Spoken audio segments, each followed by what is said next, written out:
Come and say a few words. So please welcome everybody, Patrick Henison. Thank you.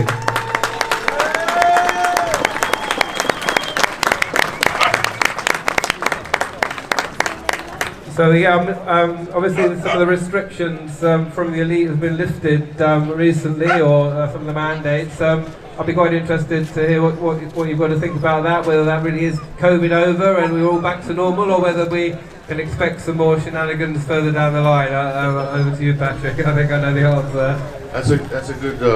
That's a good point to start on. Anyway, it's amazing to see everybody here.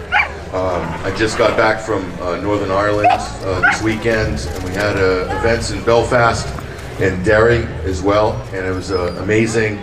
The people are absolutely on point, passionate, and lo and behold, just this week, the government there have announced they're rolling back their restrictions, and eventually, hopefully, the vaccine passport will be pushed back as well. Same in Wales. Of course, it hasn't come in here in England. The only odd man out seems to be, or odd woman out seems to be Scotland. So we'll see what happens there. So the science is falling apart. Everybody's noticed they're in retreat. The rats are jumping ship, and everybody's backpedaling and saying all the things that we all knew, and that most people here I know who I've spoken to before, we're talking about these same things back in the spring of 2020. What makes a COVID death? Dying with COVID or from COVID? PCR tests are not a diagnostic test. What else? The vaccines, lo and behold, are not 95% effective. One by one, all of these pillars of the narrative are now being basically, you're seeing the admissions in mainstream media. What's going on? So Stephen asked a good question. Are they really in retreat? Have we won this battle once and for all, this battle royale? And I'm going to have to say I am very cautious, and my feeling is we need to remain vigilant, because I think they're letting off steam right now. There's a lot of public pressure. You can't hide the truth forever. And so all the lies that have been basically allowed to fester because of fear. Because of fear. We were all afraid. Everyone we knew, our parents, our family, everybody was scared. So they managed to take in all of these various lies. And now the fear has subsided. All of a sudden, the lies don't have the same level of traction that they had before. It's as simple as that. So what's next? I suppose they could magic up another variant, maybe. Give us a few weeks, something will appear, or some exotic airborne pathogen or something or other. Who knows? It doesn't even need to be real now. It just needs to be injected into the real virus, which is the media, the mainstream media, and then it promulgates. And then we have a crisis. So it's been 2 years. We're still here. Isn't this amazing? 2 years later, we're here. It's amazing. Look at what we've seen over the last 2 years. We have seen neighborhoods, families, businesses, society, education crushed. We've seen our rights crushed underfoot.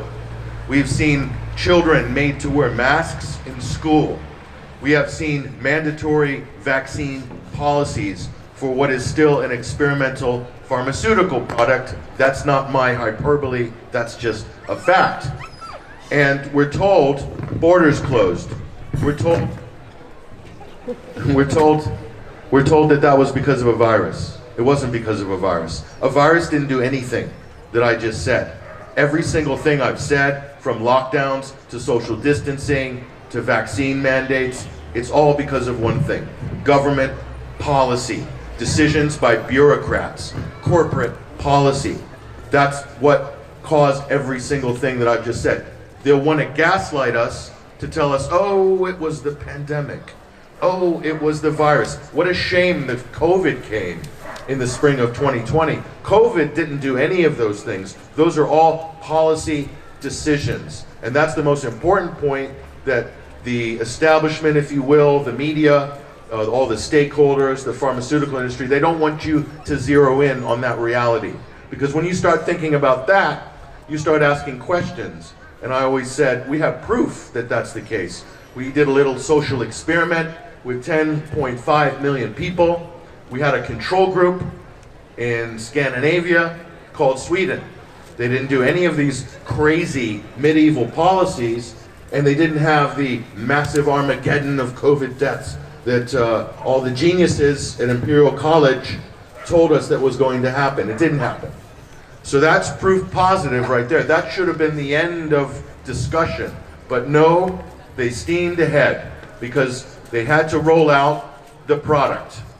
And we had to wait a year, stay locked down. There's no treatments, go home. Don't even take ibuprofen. Does everybody remember that? Don't even take ibuprofen, an anti-inflammatory, over the counter. Forget about hydroxychloroquine. Forget about ivermectin. No treatments. Stay at home.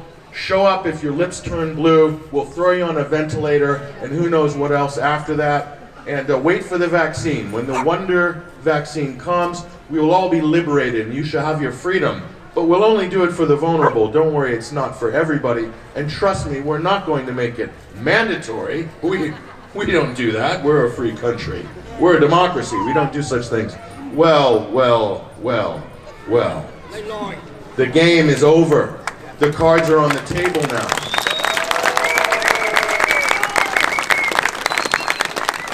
So you don't have to sit around and think, gosh, what are we dealing with here? Are they really that bad? Would they really do that? They've just done it.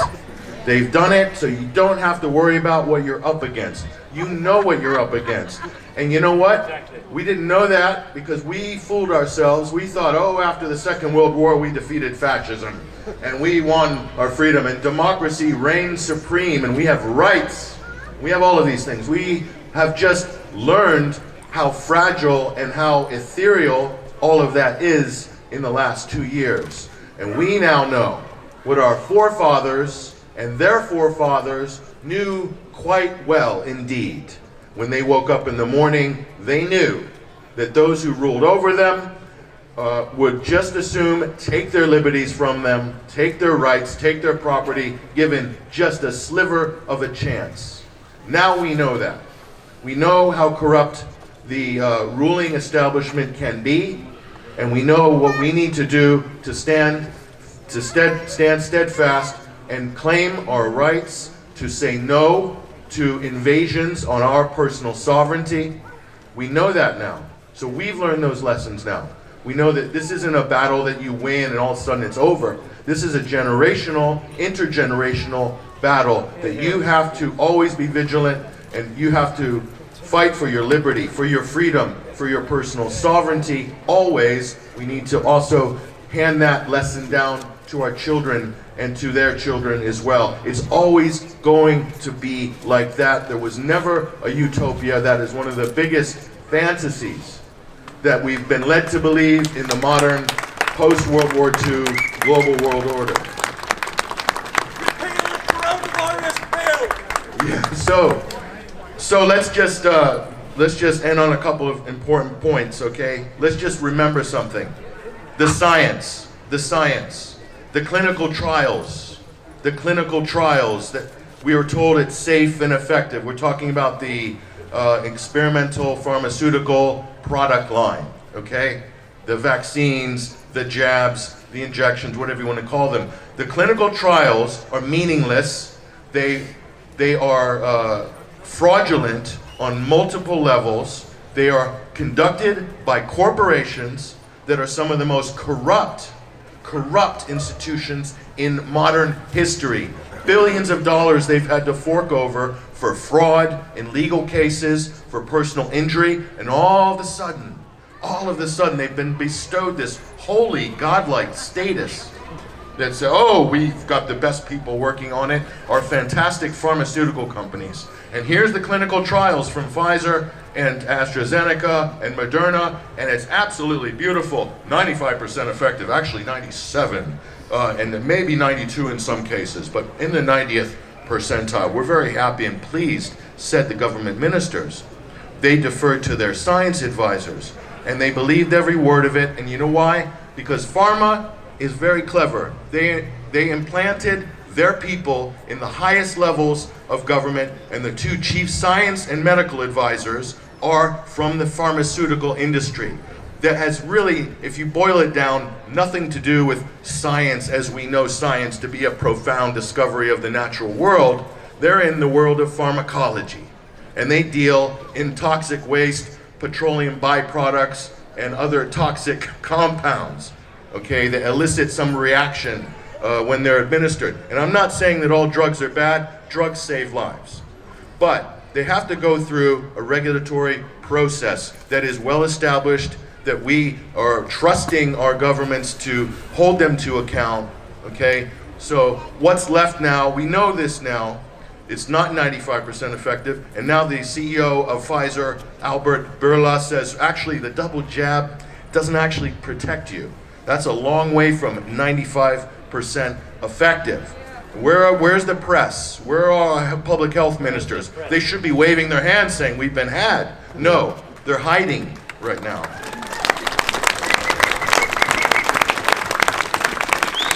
So that figure 95% is the last thing. If you're going to take anything from this today, what I'm going to say, that's a fraudulent figure. That's the relative risk reduction. It's a lie. The FDA in America said don't use that figure. It's misleading. They're using it anyway. The absolute risk reduction of their product, according to their own rigged study, is less than 1%. How many of you would take a product if they told you it would only give you a 1% chance benefit? I don't see any hands going up, not enthusiastically either, okay? So that's an absolute lie and a deception that has been allowed and waved through by the geniuses and public health mavens and our media. And by the way, I actually don't blame the government, because I expect that they're gonna backpedal, flip-flop. That's what they do. To get up that greasy pole, unfortunately, you have to learn to do some unsavory things, and that's how you get ahead in the world of politics. But we're supposed to have this thing called the free press, and that's supposed to hold the political establishment to account. And guess what? The free press is now protecting the political establishment and attacking independent voices, dissidents, anybody who's protesting. They're going after them viciously. The corporate media, including your local media as well, okay? Absolutely corrupt. They're anything but a free press, and I blame them. And I'll tell you why. Because you can't have a functioning democracy unless you have a free press that's doing its job and holding power to account, not protecting power. You can't. It breaks down, and very quickly. And you know what happens? What happens is what we have just witnessed in the last 2 years. It is an absolute, unmitigated disaster. And the disaster is not done. And it's not done for the political establishment either. They're also going to suffer in the credibility department, more than they have. If you can imagine that's even possible, that's going to happen. So the only thing left is to call everybody anti-vaxxers. So I will tell you what the local paper is going to say about this gathering on Monday. They're going to say, a few dozen anti-vaxxers gathered at Rawford Square in Totnes, spouting out conspiracy theories, blah, blah, blah. So that's all that's left, is this worn out dish rag of a pejorative called the anti-vaxxer. It worked a couple of years ago when they had everybody backed into a corner with Robert F. Kennedy and a few dozen others fighting them all off. It worked. But guess what? It's not going to work anymore, because people who are skeptical and asking questions and concerned about the safety of their children and their family is now approaching, and I am not exaggerating, it will very soon be half of the population. Okay, that's not a marginal constituency. So if anyone calls you or even mentions that term, anti-vaxxer, throw it right back at them. And this is what you tell them. I'm not an anti-vaxxer. I'm pro-regulating the most corrupt industry in modern history. I am pro-choice. I am pro-personal freedom. I'm against experimenting on a population with a genetically modified toxin. That's what I am against. That's what I'm anti, okay? I don't even want to address the vaccine issue, okay? So if anybody tries that on you, just throw that right back at them, because it's a meaningless smear. And guess what? Its days are almost over. The powers of that one have just dissolved into nothing. It's not going to even be relevant now.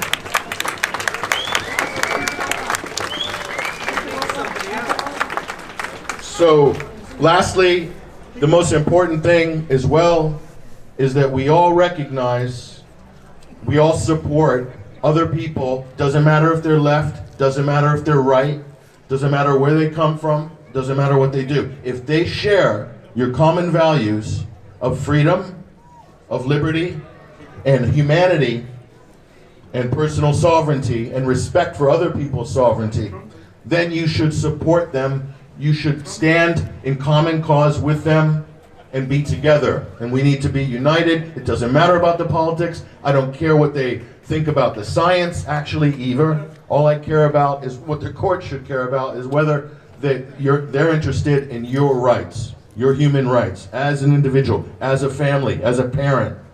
These people, if you recognize this and you see this, support them.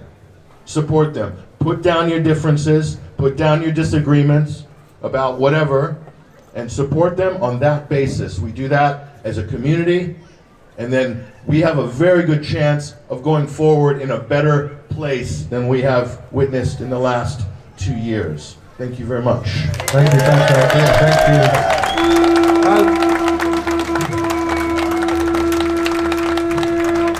thank you.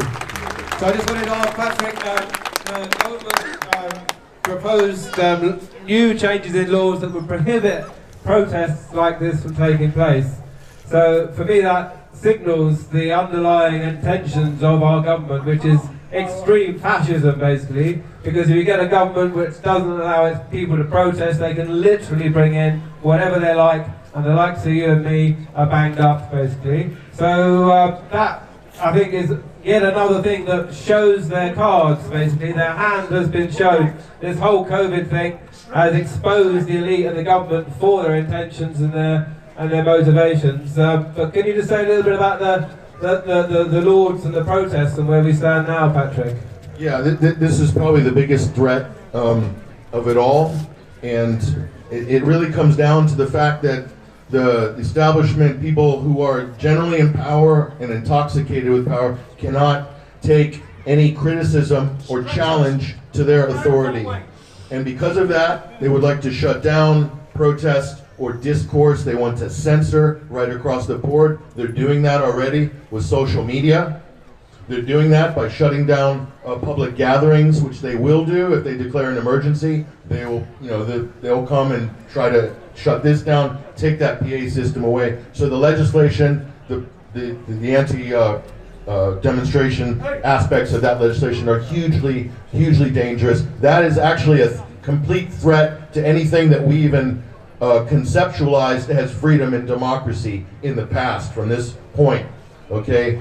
So it's really important, and I think if you're not au fait with what's going on that side, I think you need to be, and people, you need to make your voice heard, because guess what? Judges listen when people are shouting and making public statements, and so the judiciary reflects the mood of the people.